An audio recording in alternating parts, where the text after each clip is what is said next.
Good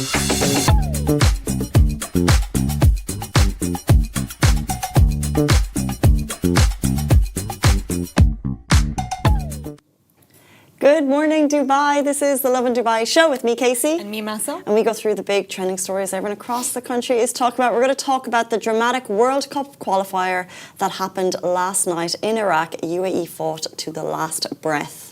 And Dubai Airport plans to skip check-in for hand baggage travellers. A Dubai school sends influenza advice to parents. And later on the show, we're going to be joined by 2 Emirati firefighters who broke a Guinness World Record. I can't believe we have firefighters on the show, heroes amongst us. And in today's rapid weather report, it's mostly sunny with temperatures ranging from 23 to 31 degrees. Let's jump right in to what happened last night in Basra. Iraq may have taken the 2-1 win in the second leg of the World Cup qualifiers, but the UAE team walked off that pitch in Basra with their heads held high after an absolute battle. The game was pure chaos in the best way possible. The UAE came out firing, taking the lead in 52nd minute. Iraq clawed their way back at the 66th minute, forcing a tie and dragging the match into overtime at the Basra International Stadium. It was Amr Al-Amari who found the net in the 170th minute, with the decider sealing Iraq's win. Could you imagine how that must have felt for the UAE, that 107th minute loss? But make no mistake, the UAE squad showed fight, determination, grit and heart the whole way to the end. It was a dramatic showdown with both teams pushing for that 2026 World Cup dream. Despite the fact that they didn't make it this year, we are so proud of the UAE team for leaving everything on the field. Heroes, every one of them. And not just, can I say, what happened on the pitch, but what happened after is what's getting global attention. Yeah, what happened after? You have to tell me. So there's a couple of moments, right? So football matches, World Cup qualifiers generally lead to, you know, a bit of ruckus, right? You see fights. After the UAE team lost, 2 major things happened. Number 1, UAE fans cleaned the stadium after themselves. You can see behind me here. They cleaned up their rubbish. They left it better than when they arrived. Oh my God! And this just shows how it's part of our, you know, our culture as Arabs. Because if we look back at Qatar, back in the World Cup, it was always clean, no chaos, no fights, no drinking, nothing. No one was throwing things at each other. No, you know, hostility between 2 teams. People were, you know what, they just want to go have a good time, and it was always clean and prepared. It's just how we are as Arabs. We don't leave, like, you know, that bad image behind. Right, and I think it's showing such respect to Iraqi people. You can see that there's such a friendship there, because the second video, I think, is even more telling.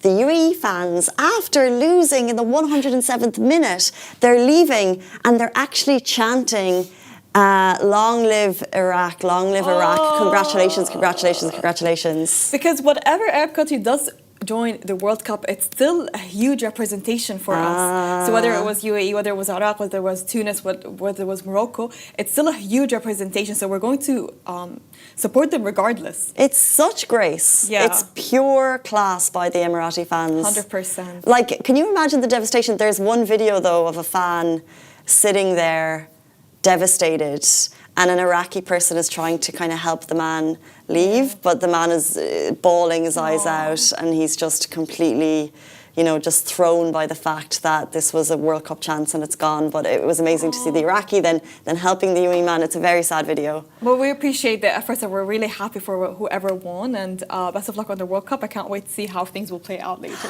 I'm sad. I mean, I don't think I'm as graceful as the Emirati supporters, right? Like, I think it's phenomenal that they're able to show such grace, because I'm not Emirati, but I live here and I wanted to wave the UAE flag at the World Cup. So to be able to show that grace, I'm just blown away.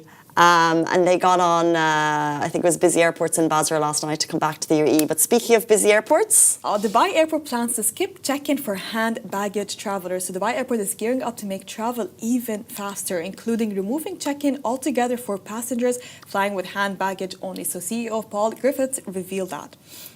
And he said, this is so many updates coming from Dubai Air Show. Paul Griffith said airports need to stop asking travellers to queue for check-in desks. They want to stop asking people to print these paper tags and stand in long security and immigration lines. Instead, DXB is pushing toward a frictionless journey powered by AI and smart tech. This is why DXB, we love you so much. Griffiths noted the immigration at DXB has already been replaced with facial recognition cameras, and security is being redesigned to be quicker and less intrusive without compromising our safety. So the goal is no queues, no manual check-in for hand luggage only travelers, and much faster flow, increasing airport capacity without new construction. Dubai Airport expects to hit 100 million passengers within 2 years and a massive transition to Al Maktoum International Airport in 2032, described as the world's largest airport move. And we're so excited for the Al Maktoum Airport. This new terminal will eventually be able to handle 260 million passengers. Absolutely huge. So many runways there, becoming the largest airport on the planet. I had the opportunity to speak to some leaders in aviation recently, talking about Al Maktoum. Okay. And they said the ecosystem that's going to go on behind the scenes in terms of for example, how they're going to move baggage is going to be, it's new systems. Wow. Tested, but also innovative, that they don't have anywhere else in the world. And what they hope for the future of aviation is that eventually, as Paul Griffith said, it'll be completely frictionless. You'll go into this large room and you'll just kind of just walk to your flight. There won't be as much security because it will all be AI. I don't know how they're going to do it, but it sounds like a dream. But I feel it's just going to be much easier. But will it take away from my coffee morning runs in the airports? What do you mean? I have to go have coffee in the airport. You have a coffee before a flight? Even if I had coffee at home, I still have to go have coffee and a muffin at the airport. It's like a tradition. Where do you go for your coffee? So I used to go to, you know what? It's usually those random places. But I used to go to Costa, but now it's different reasons right now. But now, whatever those, you know those mini coffee shops that you see at the airports? This is where I sit. There is a few. Oh, interesting. So that's your little... I would never tradition. have a coffee before flight. Why? Because flights are for relaxing and snoozing. By the way, Emirates has announced Starlink. Sleep on a flight? I sleep on flights. I could be asleep within the first 20 minutes. Really? I can never sleep on a flight. I have to be wide awake. I cannot sleep. And that's why I'm not going to lie to you. I'm not that excited about both Emirates and Fly Dubai announcing Starlink on their flights. So you're completely connected on a flight. Flights for me are the one time in life you can be absolutely answerable to no one. True. Now you have no excuse. Now I want to be connected to the people. Like, I love to give updates. Like, oh, okay, I'm 1 hour away. I'm 2 minutes away. I'm landing. But this Starlink, you were able to do the WhatsApp. You were able to do the Yeah. social connections. But like, you know what? I don't know. I'd be happy to be connected. I think our kids will look back in like 20, 30 years saying, you didn't have internet on flights? You know what? And I'll It be was like, good. it was a simpler time. It was good to go completely disconnected from your phone. It was nice to be disconnected from the phone. Just watch those movies that you find on there. Yeah, and you have to watch airplane movies. Yeah. And then I have to look over at my sister what she's picking. Yeah. Yeah, and then you That's watch such a them vibe. together with the person you're flying. Yeah. Don't change it. Anyway, let's jump into our next story. We're talking about influenza advice to parents. A Dubai school has issued a warning. So schools across the city are sending out fresh health advisories as flu season kicks in. Do you know someone who's sick? You might do. And one Dubai school just issued a clear reminder to parents about the precautions. So here's what the advisory read. Dear parents, a student who tests positive for influenza should stay home for up to 5 days from when symptoms begin or until they've been fever-free for at least 24 hours without taking fever-reducing medication. And if a case is confirmed with a lab test, parents must report it to the school clinic because Hasana reporting is mandatory.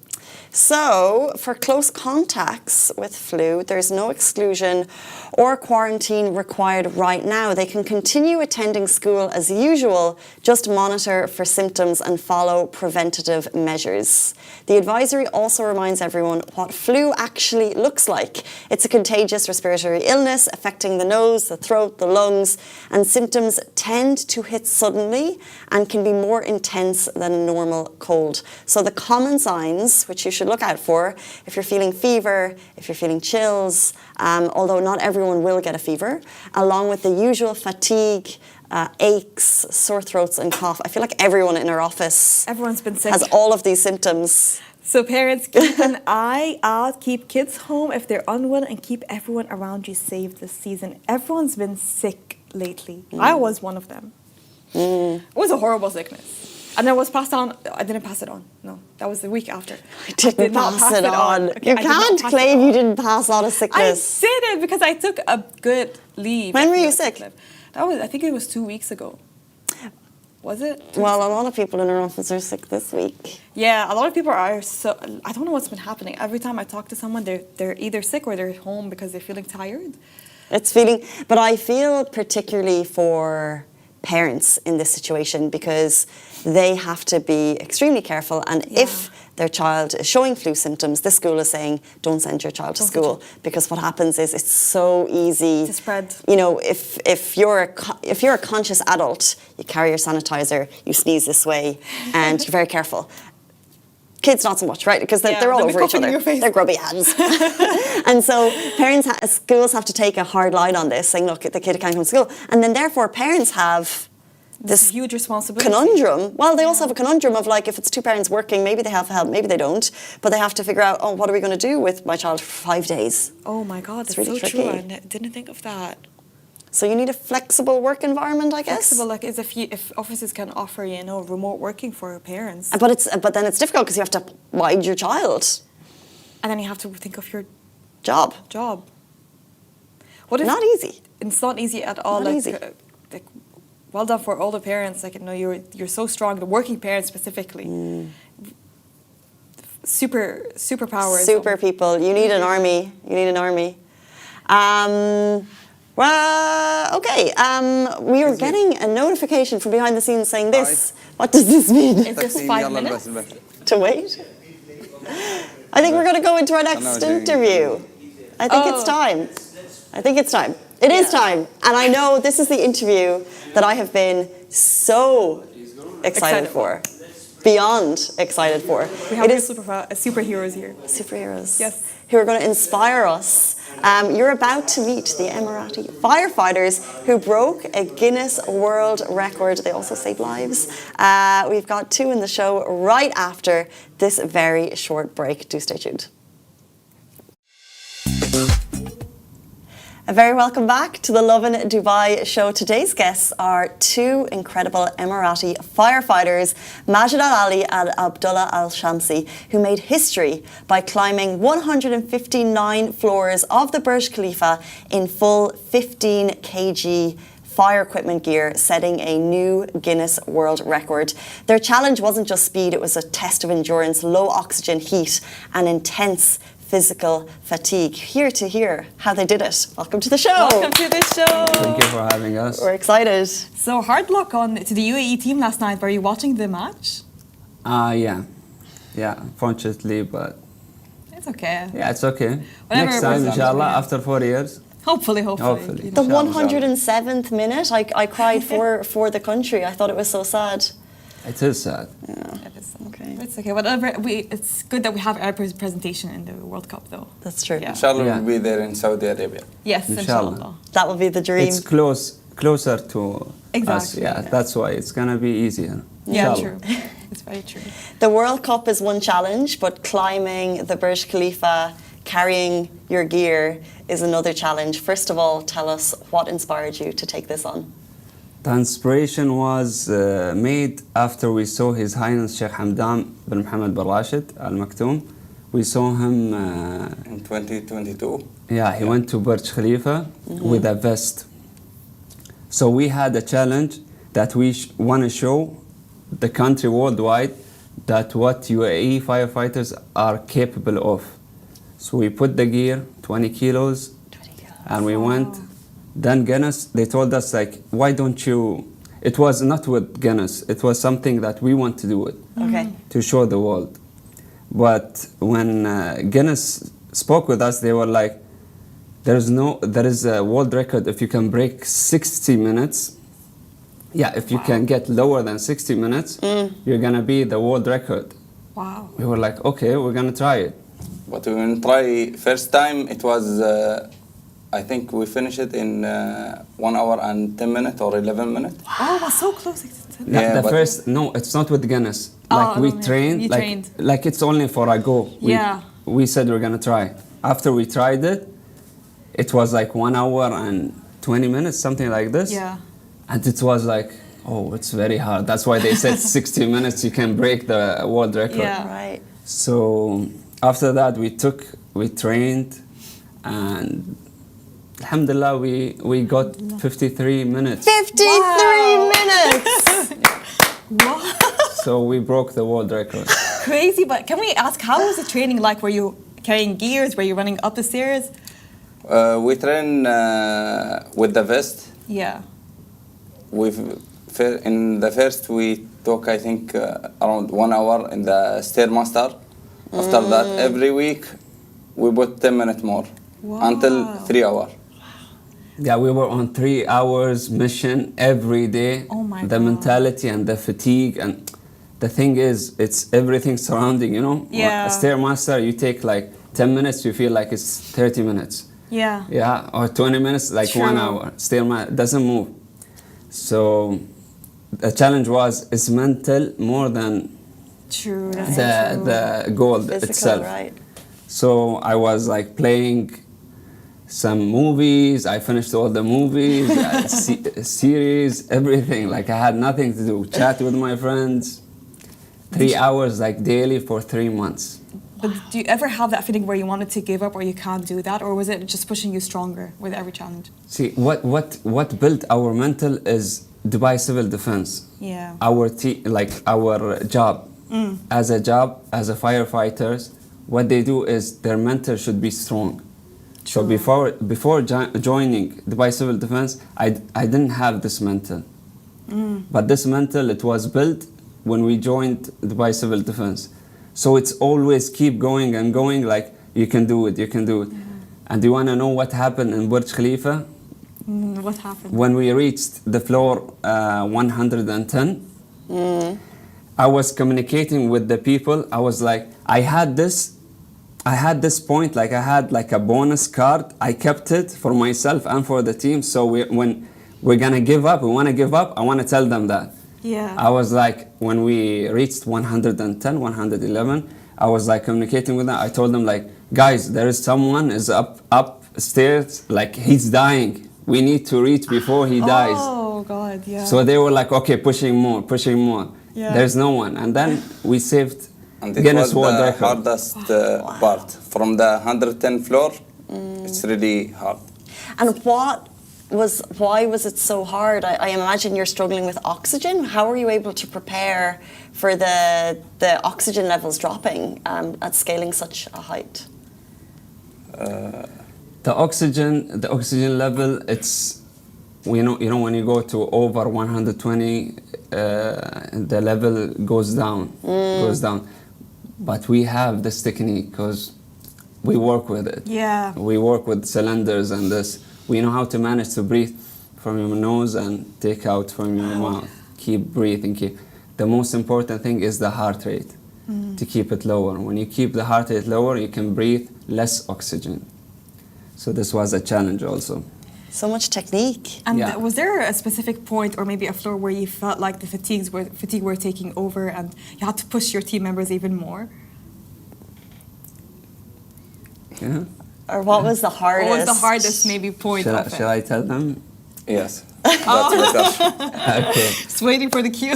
No, because he had like he was like a bit feeling like It's fatigue. okay, it's a hard challenge. Yeah, it was a hard challenge. So he was like, shall I go? He was tired, and I was like, let's go. I was pushing him, and he was pushing. Lower floors, he was pushing me. Ah, okay. And lower floors, like Yeah. he was telling me to do it like higher pace, but I was like holding the pace, and then when we went higher, it Because twisted also- around. Yeah. Also, we have a plan for that. Every 10 minutes, one guy lead the team. Oh, okay. Yeah. Makes sense, yeah. It's three, like one he leads the pace, and then the one that's Every 10 back. minutes, we change. So you like slow down once you switch the leads, or for example, the lead has to be faster? It depends on him.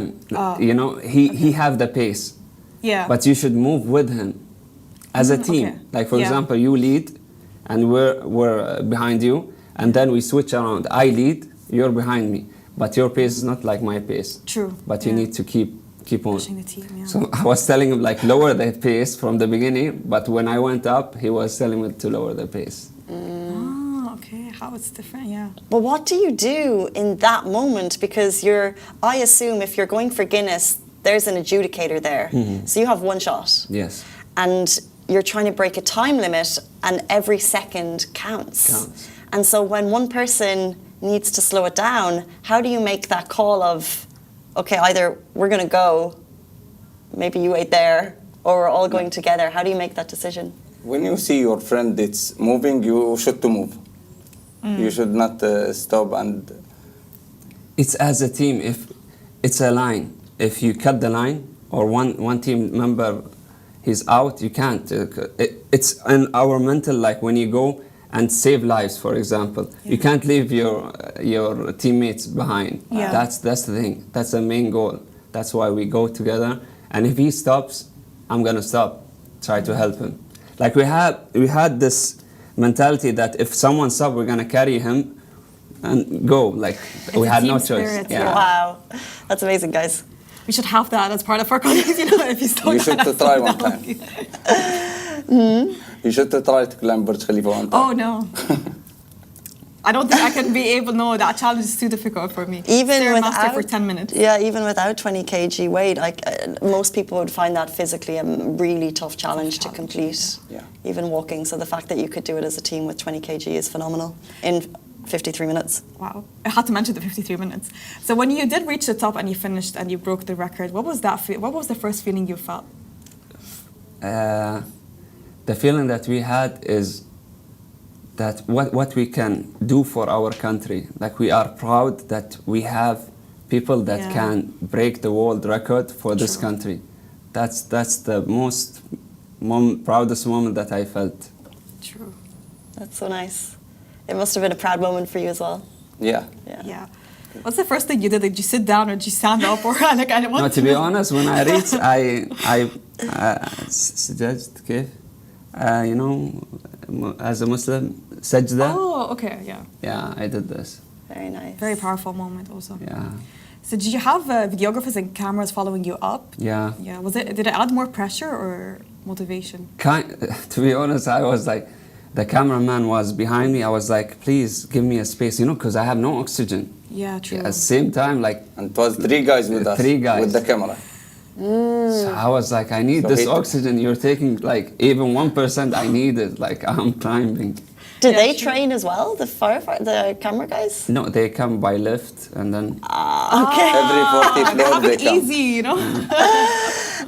So this was, you know, you're part of the DCD, Dubai Civil Defence, and at Lovin Dubai we report a lot of stories in which Dubai Civil Defence comes up, and we're always so proud of how amazing your work is, and the speed in which you're able to do things in the city is phenomenal, and I speak on behalf of all of Lovin Dubai audience to thank you for that.